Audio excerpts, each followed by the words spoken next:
Bonjour à tous et bienvenue dans cette nouvelle vidéo qui est la suite de la vidéo précédente dans laquelle j'ai commencé à remplir la première moitié de ce carnet qui est le carnet voyageur sennelier avec du papier aquarelle. Et donc là je remplis la seconde moitié. Vous n'allez pas voir toutes les pages puisqu'il y en a certaines que j'ai pas filmées, mais ne vous inquiétez pas, vous verrez tout dans la prochaine vidéo qui sera le sketchbook tour. Aujourd'hui j'aimerais bien vous raconter comment j'ai rempli le sketchbook, mais avant je vous fais quand même un petit topo sur cette double page parce que c'est très certainement la plus bizarre de tout le carnet, mais il faut dire aussi que le sujet est un petit peu étrange. En fait ce sont des bijoux assez anciens, à l'époque où il n'y avait pas les photographies. Vous savez, on faisait des tout petits portraits, vraiment des miniatures, pour que les gens puissent avoir des représentations des êtres aimés. Et j'ai l'impression que c'est un peu le même principe avec ces objets-là, mais alors je ne saurais pas en dire davantage, puisque j'ai vu que ça s'appelait sur plusieurs photos un œil d'amour, alors je crois que ça s'appelle effectivement comme ça, puisqu'il s'agit donc de représenter juste l'œil de la personne et de monter ça après sur le bijou. En particulier, j'ai vu beaucoup de broches. Enfin bref, c'est un objet qui aurait bien sa place dans un cabinet des curiosités. C'est un petit peu étrange, mais pas complètement folle dingue non plus. Enfin bref, j'ai bien aimé et surtout ça m'a poussé comme ça à faire différents types d'œil. En tout cas, c'est ce que j'ai essayé de faire. Je sais qu'il y a beaucoup de gens qui font ça dans leur sketchbook, qui font des pages entières avec par exemple différentes mains ou différentes chaussures, enfin des objets qui déclinent de plusieurs façons différentes, des objets ou des parties de corps qui représentent de façon différente pour s'entraîner. C'est quelque chose que je ne fais jamais, donc là c'était l'occasion. Pour l'anatomie ça va, j'ai pas trop de soucis. Par contre pour les objets je pense que ça pourrait m'être vraiment utile de m'entraîner. Donc bref, on verra. Donc ce carnet je l'ai rempli finalement en 8 jours, donc je suis assez contente. Et je voulais vous expliquer comment je m'y étais prise. Je pense que comme moi, vous avez vu beaucoup de vidéos sur les astuces, trucs et astuces pour remplir son carnet. Beaucoup de vidéos genre How to fill your sketchbook ou Tips to fill your sketchbook. J'en ai vu beaucoup. Alors pas du tout parce que je cherchais à m'aider, vu que j'avais pas de sketchbook, donc ça m'aurait pas été très utile, mais simplement parce que c'était des vidéos comme une autre à regarder. Et j'aime beaucoup ça, regarder les vidéos de gens quand ils sont en train de dessiner ou quand ils remplissent des pages de sketchbook. Et bref, donc j'en ai vu beaucoup et j'ai pas trouvé que les conseils étaient si pertinents ou si utiles que ça.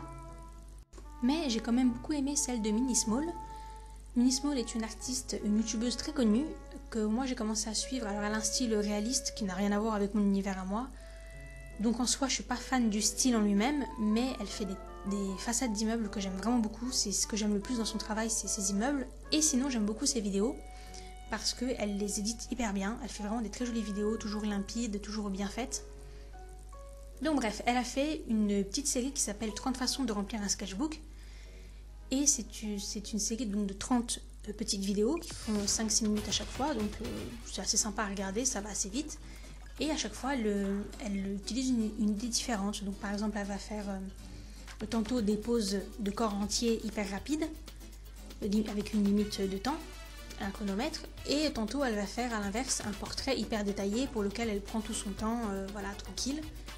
Elle va faire évidemment des décors, bon ça c'est pas très original, mais elle va faire aussi de la calligraphie ou du collage. Enfin bref, elle prend plein d'idées différentes. Et j'en ai noté certaines, par exemple le coup de la calligraphie. Ça c'était vachement bien parce que c'est quelque chose que j'avais bien envie de travailler mais que je pense simplement jamais à faire. C'est très rare que je me dise ah bah tiens là je vais rajouter du texte. Et du coup je le fais, je me dis qu'il faut que je le travaille mais je le fais jamais. Alors là je l'ai noté au début du carnet, ou là où j'avais noté les idées, je vais noter qu'il fallait que je fasse du lettering. Et donc j'ai essayé de faire l'effort de 2 ou 3 fois dans le carnet d'écrire des textes et je suis allée en fait sur internet chercher des polices d'écriture et je me suis appliquée à reproduire le style d'écriture pour changer un petit peu, pour m'exercer en calligraphie. Donc voilà, c'était une idée comme une autre, je vous invite à les regarder. Et quelque chose que j'ai aussi beaucoup aimé dans ces vidéos, c'est qu'elle est très peu dans le jugement et elle est très peu dans le vous devriez faire comme ceci et vous devriez faire comme cela. Et ça c'est le vrai problème que j'ai eu dans la plupart des vidéos que j'ai regardées, où c'est censé donner des conseils pour vous aider à remplir votre sketchbook, c'est que c'est quand même beaucoup à base de il faut se forcer à. Alors s'il y a bien un truc que de mon point de vue il faut surtout pas faire en art, c'est se forcer. Le principe même de l'art, c'est que ça représente ce que vous avez envie de faire et ça représente ce que vous avez dans votre esprit et c'est votre moyen d'expression. Et se forcer à faire autre chose que ce qu'on a envie, pour moi c'est à peu près aussi absurde que si on vous disait bon bah maintenant il faut que tu changes de style vestimentaire. Non, vous avez un style qui vous représente, c'est celui que vous avez choisi. Et au final, qui vous aille ou qui vous aille pas, c'est même pas la question, et qui plaise ou qui plaise pas, c'est pas non plus la question. Ce qui est important, c'est que ça vous convienne et que vous soyez bien comme ça. Et donc, ce que vous dessinez, ça doit être la même chose. Si votre kiff dans la vie, c'est de faire des portraits de dauphins, bah allez-y, faites-le. Et si vous avez envie de remplir des sketchbooks entiers, mais faites-vous plaisir, ce sera toujours ça de prix et en tout cas, je vois pas quel mal il y a à ça. Je crois pas qu'en se forçant à faire quelque chose qu'on n'a pas du tout envie de faire, ça peut motiver à remplir les sketchbooks. C'est sûr que si les gens ils s'imposent des choses qu'ils n'ont pas du tout envie, évidemment que c'est laborieux qu'ils n'arrivent pas à remplir leur sketchbook. Ah bah, je comprends qu'ils aient besoin de conseils parce que franchement, personne n'a envie de telles contraintes. Il y a aussi beaucoup d'arguments à base de vous devez sortir de votre zone de confort, puisque de toute façon, vu que c'est un sketchbook, bah vous pouvez vous permettre de rater, de faire des choses même si elles ne sont pas terribles, et donc, bah voilà, vous devez faire cet effort de dessiner des choses quitte à les rater. Bon là c'est pareil, je comprends pas trop l'argument parce que tu sais dans la vraie vie si tu rates une illustration, même si c'est pas dans un sketchbook, c'est pas très grave non plus. Là aussi il n'y a pas mort d'homme, hein, donc oui, moi je suis pas du tout partisante de cette idée de zone de confort. Je crois que le premier bon conseil qu'on peut avoir pour remplir son sketchbook, c'est encore de dessiner ce qu'on a envie. Donc commencez à faire des choses vraiment différentes. Oui, ma condition que ce soit une vraie envie et un vrai besoin de votre part, qui viennent vraiment de vous. Et il faut pas que vous vous sentiez obligé de faire des choses parce que oui, mais dans les sketchbooks des autres c'est comme ça ou c'est hyper varié ou quoi. C'est pas très important. Le sketchbook, à mon avis, c'est aussi personnel que le style graphique. En tout cas, dans ce carnet, j'ai essayé de trouver un juste milieu entre le fait que je voulais varier un petit peu de ce que je faisais d'habitude, ce qui en soi n'a pas été très difficile vu que je fais grosso modo tout le temps la même chose depuis 2 ans maintenant. Tout le temps la même chose, je veux dire par là que je fais toujours des illustrations qui représentent des personnages. Donc assez peu d'animaux, assez peu de décors, assez peu d'objets. Donc j'avais l'embarras du choix pour trouver l'inspiration. Et je me suis dit, bon, il faut pas non plus que ce carnet, tu le prennes comme une corvée. Donc j'ai décidé de dessiner des choses différentes, mais qui avaient quand même du sens pour moi. Par exemple, là, ces objets-là, ces bijoux, je les ai trouvés assez fascinants. Ça m'a quand même intriguée et c'était assez simple à faire. Donc bah voilà, pourquoi pas faire des petites scénettes, oui, mais des petites scénettes de choses qui m'ont plu, qui ont accroché mon œil. Par exemple, des objets, je déteste dessiner des véhicules. Bon bah j'en ai pas fait, je me suis pas dit bah oui mais bon là pour ce sketchbook tu vas te forcer à dessiner des voitures alors que t'en as juste pas envie. Bah non, j'ai pas poussé jusque là, j'ai fait des choses que je faisais pas en temps normal mais je les ai fait de bon gré. Et ça a été pour moi en tout cas la bonne mentalité puisque du coup j'ai rempli le carnet vraiment très facilement. Je sais plus si je vous l'ai dit mais je l'ai rempli donc en 8 jours, un petit peu moins que ce que j'avais prévu donc je suis assez contente. Et vraiment je l'ai pas vu passer quoi, il y a eu aucun moment où je me suis dit bon bah allez j'ouvre mon carnet, il faut vraiment que je m'y mette maintenant. Non, je l'ai rempli vite fait. Et alors là j'arrive à mon deuxième conseil. Je pense qu'une des raisons qui fait que je l'ai rempli vraiment facilement et sans que ce soit trop laborieux, c'est qu'il était petit et court. Petit puisque donc c'est un format A6. Je me suis rendu compte que c'était quand même vraiment beaucoup plus facile de remplir les pages. Alors oui, vous allez me dire oui, bah s'il y a beaucoup moins de surface, c'est forcément beaucoup plus facile. Mais en fait, il y a autre chose qui rentre en ligne de compte, c'est que plus vous dessinez grand et plus moins vous avez de recul sur vos dessins. Et du coup, plus vous êtes obligé de corriger en permanence la perspective et les proportions. Alors que là, comme on a une vue très globale, bah j'ai quasiment pas gommé, en fait, j'ai quasiment pas eu besoin de reprendre mes dessins, puisque dès le début, je dessinais correctement avec les bonnes proportions et tout, alors que quand je dessine en grand, souvent je suis obligée de reprendre encore et encore parce que je me rends pas forcément compte que je dévie légèrement sur le côté ou que avec l'effet de perspective et le fait que le dessin est posé à plat, bah du coup j'ai pas une bonne vision, enfin bon bref, vous avez compris. Donc ça a été vraiment une très bonne chose et donc j'ai dessiné beaucoup plus vite et bah après pour peindre c'était aussi beaucoup plus facile. Et aussi le fait qu'il n'y ait pas beaucoup de pages, c'est vraiment hyper motivant parce qu'on a l'impression d'avancer très vite. Quand je suis arrivée à la moitié, je me suis dit oh, ah bon, ça y est, c'est déjà la moitié. Et quand je l'ai fini, c'est pareil, quand je suis arrivée à l'avant-dernière page et que j'ai tourné et que j'ai vu que ça y est, c'était fini, bah ça m'a vraiment aussi donné un coup de boost, vous voyez, comme quand vous faites un gros effort et que vous voyez qu'il vous reste quasiment plus rien à faire et hop, tout d'un coup ça va beaucoup mieux psychologiquement, c'est beaucoup plus facile de finir et c'est vraiment une grande satisfaction, ça je l'ai déjà dit et je le répéterai, c'est vraiment une grande satisfaction de commencer, de finir un carnet, on a vraiment l'impression que, qu'on a fait du bon travail. Et pour vous dire la vérité vraie, ce petit sketchbook là, il m'a servi un peu de mise en bouche, d'introduction. Il m'a en quelque sorte mis le pied à l'étrier pour m'attaquer à des sketchbooks un petit peu plus ambitieux. Parce que j'ai dans l'idée là comme projet de me remettre à mes scénarios de bande dessinée. Alors des scénarios de bande dessinée j'en ai depuis la nuit des temps. Alors en fait j'ai pas inventé des histoires et après j'ai fait le monde qui allait avec, j'ai fait l'inverse. J'ai inventé un monde et puis après, de temps en temps, j'ai des idées de scénarios qui me viennent à l'esprit et donc j'ai créé plusieurs histoires qui se passent dans ce monde-là. Et j'ai jamais vraiment poussé jusqu'à faire des planches de bande dessinée, à faire des choses très poussées. En général, j'ai la trame principale du scénario. Pendant quelques semaines, je travaille sur les personnages, la relation qu'ils ont entre eux, comment ça va se dérouler, enfin bref, vous voyez le truc général quoi. Et puis au bout d'un moment ça me gave et je passe à autre chose. Et quand j'ai emménagé ici dans cette nouvelle maison, il y a 2 ans, j'ai décidé que avant de recommencer à faire mes petites illustrations, etc., que j'allais me forcer à faire un vrai dossier de bande dessinée pour pouvoir le présenter à des éditeurs. Et donc c'est ce que j'ai fait. J'ai consacré tout mon temps libre pendant, je crois bien 6 mois. Et à la fin, j'en pouvais plus. J'étais vraiment gavée C'était un peu comme de regarder la même série pendant 6 mois avec tout le temps le même personnage, les mêmes ambiances, les mêmes décors, enfin bref. J'ai oversaturé et du coup, quand j'ai fini ce projet-là, j'ai posé dans un coin et je m'en suis plus occupée. Même si en vrai, et toutes les personnes qui ont inventé des histoires savent de quoi je veux parler, on est toujours hanté par ces scénarios, ils sont toujours dans un coin de la tête et à chaque fois qu'on voit quelque chose de nouveau, on se demande comment est-ce qu'on pourrait l'intégrer. À chaque fois qu'on découvre une idée qui nous plaît, on essaie de le caser quelque part, mais bon, je veux dire par là que j'ai pas retravaillé visuellement en tout cas ces histoires-là, et d'ailleurs je pense que vous en êtes rendu compte puisque si vous regardez tous mes dessins, il n'y a pas de...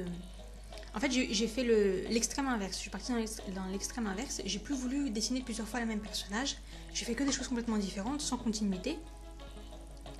Et donc là, j'aimerais bien revenir un petit peu à ces scénarios de bande dessinée. Au début, je me mettais un peu une fausse pression. Je me disais, mais non, mais de toute façon, tu vas pas aller jusqu'au bout. Parce que alors, mon gros problème, c'est que j'ai plusieurs scénarios et que j'ai tendance à papillonner de l'un à l'autre, sans jamais aller jusqu'au bout d'un seul, sans jamais me dire bon allez maintenant je fais toutes mes planches et tout, surtout que j'ai la très très très vilaine manie de faire des histoires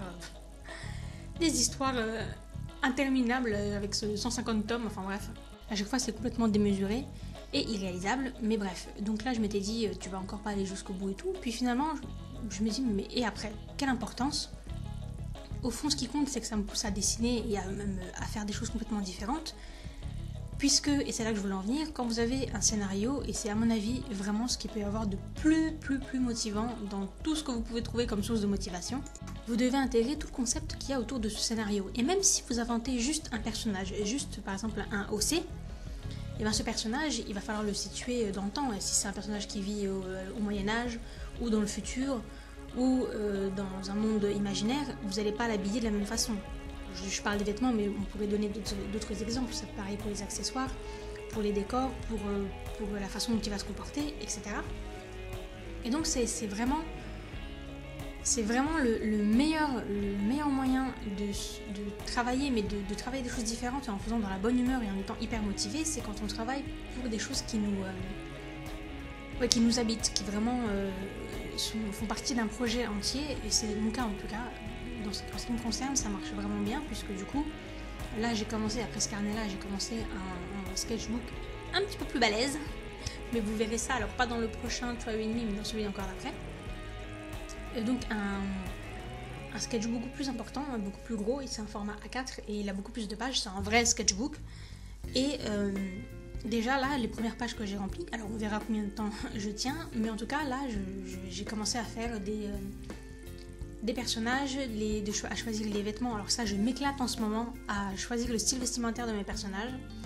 C'est quelque chose que j'avais pas fait même quand j'avais présenté le dossier aux éditeurs, comme c'était pas un point très important. J'avais pas du tout travaillé ce côté.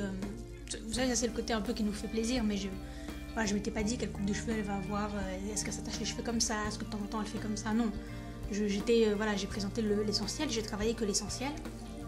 Et donc là, je m'amuse vraiment beaucoup à faire tout ce qu'il y a autour et je commence à me dire bon bah alors tel personnage il vient de tel pays donc il a telle culture et donc sa chambre elle est plutôt décorée comme ça et puis son style vestimentaire est plutôt comme ça et puis vous voyez je commence à faire tout ce qu'il y a autour et du coup sans vraiment avoir à me forcer, même si c'est difficile parce que j'ai pas l'habitude et que donc ça me demande un vrai travail, bah l'air de rien ça m'oblige et ça me permet de dessiner des décors, des objets, des différents styles de morphologie par exemple. Ça aussi c'est important puisque dans le scénario que j'ai en tête en ce moment ils sont 4 personnages, 4 protagonistes, il y a l'héroïne et puis il y a ses amis autour et ils ont évidemment pas tous la même allure, donc tout ça ça va m'obliger à travailler beaucoup de choses et j'ai déjà rempli, je vois déjà que si je faisais tout ce que j'avais en tête j'aurais rempli déjà tout le carnet. Donc bon, je suis très contente de ça. Et je voulais en profiter pour vous parler d'une dernière chose. Il s'agit de mon site préféré du moment, à savoir Pinterest. Alors Pinterest, ça fait très longtemps que ça existe, hein, vous connaissez probablement. C'est une énorme banque d'images.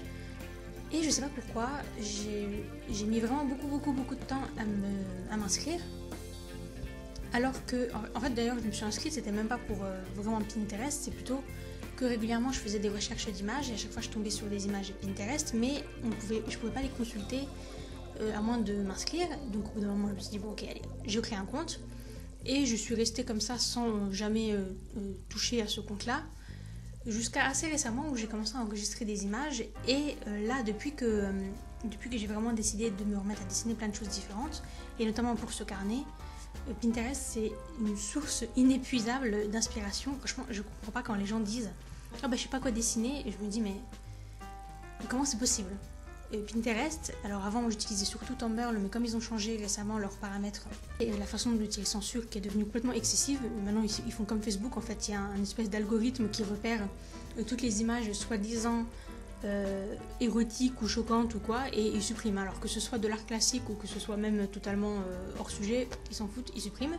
Moi ils m'ont supprimé plusieurs images comme ça et il y avait beaucoup de comptes auxquels j'étais abonnée, notamment des comptes sur l'anatomie vous savez où il y avait des nus certes, mais il y avait aussi beaucoup d'images de personnes différentes, par exemple des gens maigres, des gens gros, des gens vieux, et aussi beaucoup de décomposition de mouvements, des personnages qui étaient en juste corps et qui par exemple couraient ou qui tenaient des objets dans les mains, enfin bref. Il y avait beaucoup de choses très intéressantes et ça, dès qu'il y a un petit peu de nudité, tac, ils suppriment. D'ailleurs moi ils m'ont supprimé plusieurs illustrations. Bref.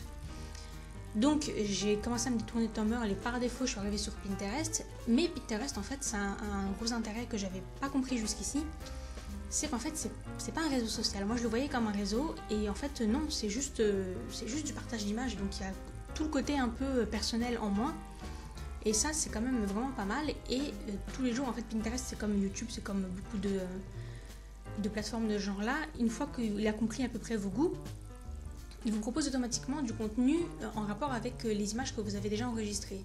Et du coup, en fait, vous arrivez sur votre page d'accueil et rien qu'en traînant sur cette page d'accueil-là, vous allez enregistrer 3-4 nouvelles images.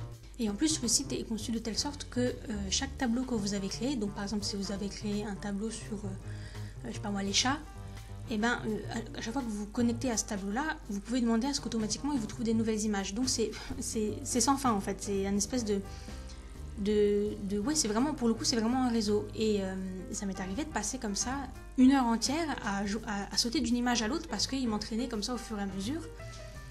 Donc bref, tout ça pour dire que je comprends pas très bien quand les gens disent qu'ils savent pas quoi dessiner, parce que c'est quand même pas très difficile de trouver des nouveaux modèles et des nouvelles idées.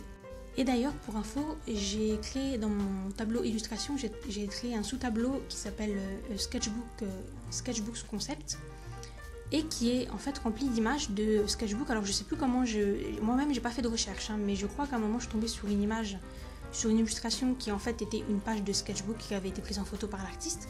Et du coup automatiquement il m'a proposé plein d'autres pages de sketchbook et ça m'a donné plein d'idées. Donc n'hésitez pas à les regarder et à vous créer vous-même ce genre de tableau.